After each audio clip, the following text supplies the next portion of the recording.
Job à propos du Saint-Esprit et de sa fonction dans la liturgie.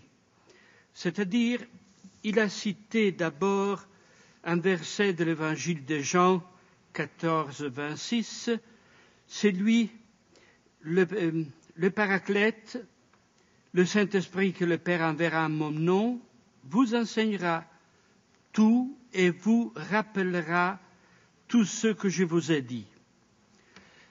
Dans la même ligne, nous trouvons deux textes très connus de Saint Paul dans la lettre aux Romains, chapitre 8, et dans la lettre aux Galates, chapitre 4, où il remarque que nous ne savons pas prier. Nous n'avons même pas les mots pour prier. Mais le Saint-Esprit dans nos cœurs nous aide et il nous fait prier. Le Saint-Esprit dont il parle, c'est l'Esprit de Dieu et l'Esprit du Christ. Mieux encore, il ajoute le Christ en vous. Alors vous voyez qu'il y a un grand lien entre l'action du Christ et l'action du Saint-Esprit dans notre prière. C'est une observation importante pour les chrétiens de tradition occidentale, surtout en vue de leur prière personnelle. Il y a parfois une distinction trop nette entre l'aspect pneumatologique et l'aspect christologique. Tandis que dans la tradition de l'Orient, la question ne se pose pas, elle va sans dire. Aujourd'hui, après Vatican II avec la réforme liturgique, on redécouvre le fond commun de traditions de l'Église, la tradition occidentale et la tradition de l'Orient. Il y a un autre élément dans la lettre aux Galates, au verset 8 et 9 du chapitre 4, où Saint Paul dit « Autrefois, ne connaissant pas Dieu, vous serviez des dieux qui ne le sont pas de leur nature, mais à présent que vous avez connu Dieu, ou plutôt que vous avez été connus de Dieu, comment retournez-vous à ces faibles et pauvres rudiments auxquels de nouveau vous voulez vous asservir encore ?» C'est un verset qui est un petit peu compliqué, difficile à interpréter, mais si on le place dans la tradition de Philon d'Alexandrie, on trouve qu'il y a la même conception, c'est-à-dire que le culte consiste dans la connaissance de Dieu. Soit dans la connaissance au sens actif, nous connaissons Dieu, soit dans la connaissance au sens passif, Dieu connaît les hommes. Nous sommes connus par Dieu. La même idée, on la trouve dans une œuvre de Philon d'Alexandrie, Quod Deterius, qui parle justement de rester dans la connaissance de Dieu. Gnoriscenai, c'est-à-dire le culte n'est pas servir Dieu qu'il n'a besoin de rien, mais de rester dans sa connaissance. Objet de sa connaissance. Voilà. À ce propos alors, il faut regarder dans la tradition liturgique de l'Église pour savoir si cette perspective a été connue et conservée dans les cas. Eh bien, dans l'anaphore, c'est-à-dire dans la prière eucharistique attribuée à Sérapion, on trouve une expression très curieuse. Après l'action de grâce du début de la prière eucharistique, il y a une demande qui commence avec le mot grec, le verbe grec deometsa, nous te demandons, nous te supplions. Et on demande la connaissance et la lumière. Aussitôt, on ajoute que le Christ et l'Esprit à nous donneront cette connaissance et nous feront prier mieux. Ils eux-mêmes prient à nous avec des hymnes. Avec des hymnes, ils te célèbrent. Alors vous voyez que la louange qui est présente dans l'Église, et surtout évidemment dans la prière eucharistique, la louange est action du Christ et du Saint-Esprit, et la bouche qui proclame cette louange est la bouche de l'Église. C'est-à-dire, le prêtre ne parle pas en son nom, qui est à lui. Il parle en tant que bouche de l'Église. C'est Théodore, évêque de Mopsueste, qui utilise cette expression heureuse. L'évêque, en tant que bouche de l'Église, en commence le sacrifice. Et le sacrifice, soit le culte, est tout simplement la louange de la prière eucharistique. Alors nous voilà rencontrer une première action du Saint-Esprit identique à l'action du Christ en nous,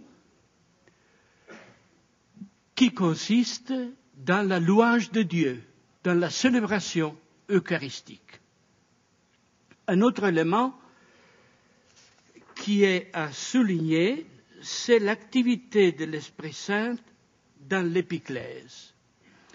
On a déjà écouté les citations très remarquables du Père Job. Moi, je me place dans la même perspective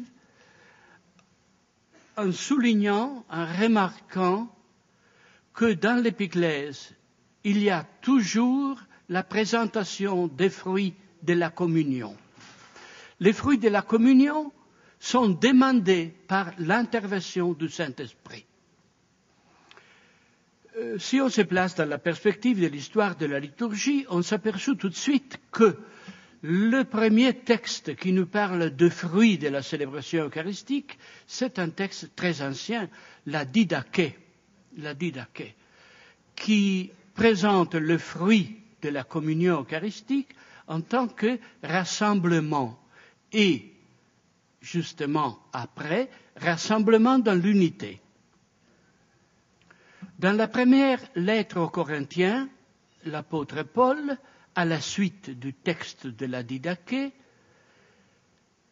élimine le verbe rassembler et garde seulement le thème de l'unité. Mais il le traite de la même manière que la Didaché.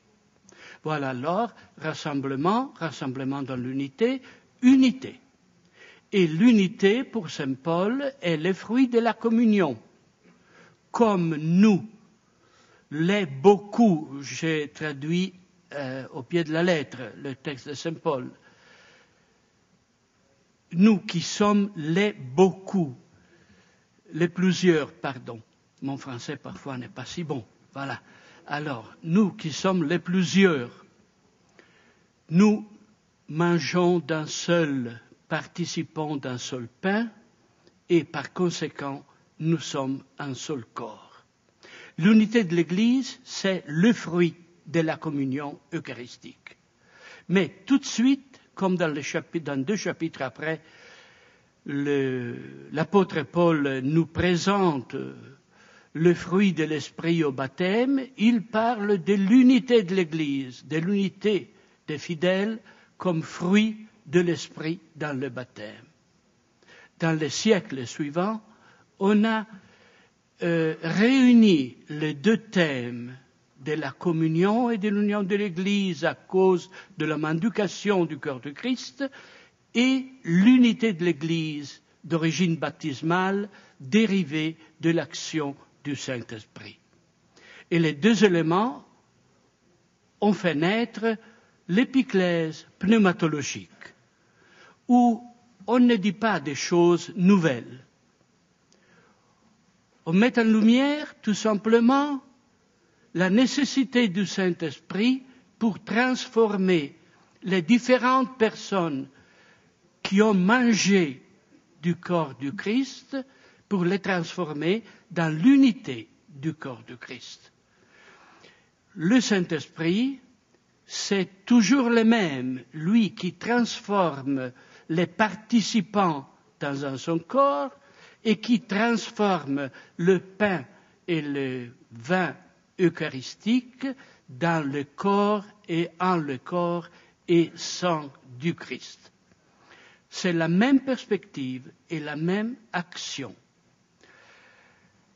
On doit alors se souvenir d'un important élément, c'est-à-dire que la constitution liturgique du Concile Vatican II a envisagé la participation active des fidèles comme le moyen du renouveau de la vie liturgique et de la spiritualité même de l'Église. Comme cette participation doit être à travers les rites et les prières, il s'ensuit que les textes des prières eucharistiques sont la voie qui conduit les fidèles au fruit même de l'Eucharistie. Le salut est le fruit dont nous parlons, et il est défini comme rassemblement dans l'unité, dans la tradition liturgique de l'Église une. Ainsi donc qu'on peut examiner le progrès de la vie eucharistique de l'Église à partir de son engagement dans l'unité, même si le résultat final du progrès de la vie spirituelle n'est pas de ce monde-ci. Oui, cela est vrai, mais en tout cas, on ne peut pas considérer l'unité seulement dans une perspective eschatologique. Dans l'unité, en effet, il y a toujours une dimension historique qui est à vivre déjà ici-bas. L'apôtre Paul a bien compris cette donnée en affirmant que ceux qui mangent d'un seul pain, ils sont un seul corps. Ils le sont et ils se doivent de le devenir de plus en plus ici-bas dans le déroulement de l'histoire, sans renvoyer la question du rassemblement de l'unité à la dimension eschatologique de leur vie, tout en soutenant que cette dimension existe et qu'on ne peut pas se passer d'elle.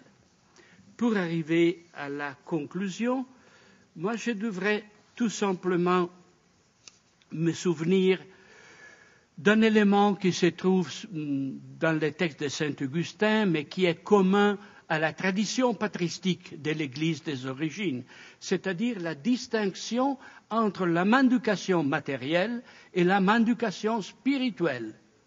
C'est une distinction que, aujourd'hui, hélas, nous avons perdue.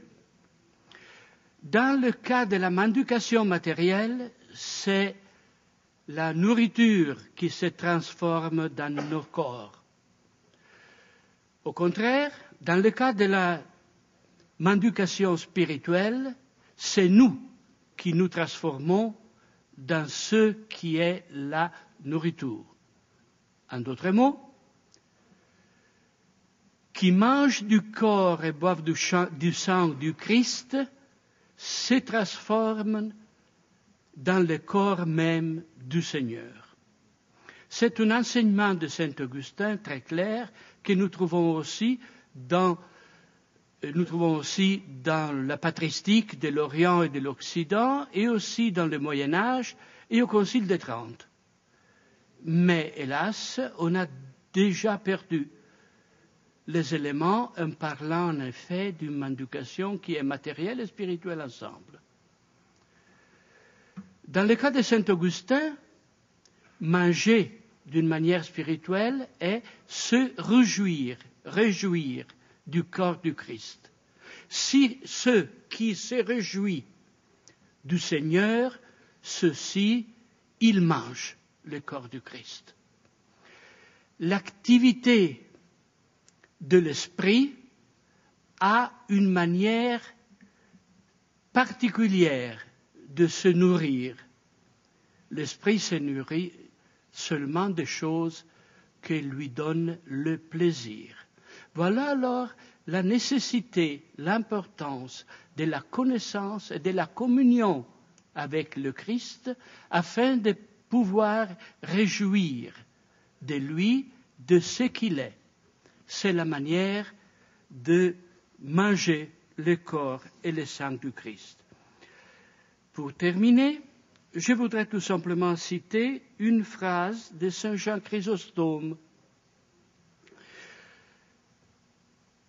qui dit que ceux qui mangent de l'Eucharistie mangent le corps du Christ et, en le mangeant, ils le deviennent eux-mêmes. Citation, mais non une multitude de corps, mais un seul corps. Fin de la citation. C'est-à-dire, l'Église est le corps du Christ, un seul corps qui se forme toujours par la mendication spirituelle de l'Eucharistie. Dernière question. Ce qui fait la mendication spirituelle de l'Eucharistie, ce qui transforme la mendication matérielle de l'Eucharistie dans une mendication spirituelle, c'est le Saint-Esprit qui travaille dans nos cœurs. Voilà alors la raison par laquelle Hippolyte estime de devoir inviter les diacres à se rendre à l'église pour la prière avant d'aller au travail, car à l'église, c'est le lieu où fleurit le Saint-Esprit. Merci de votre attention.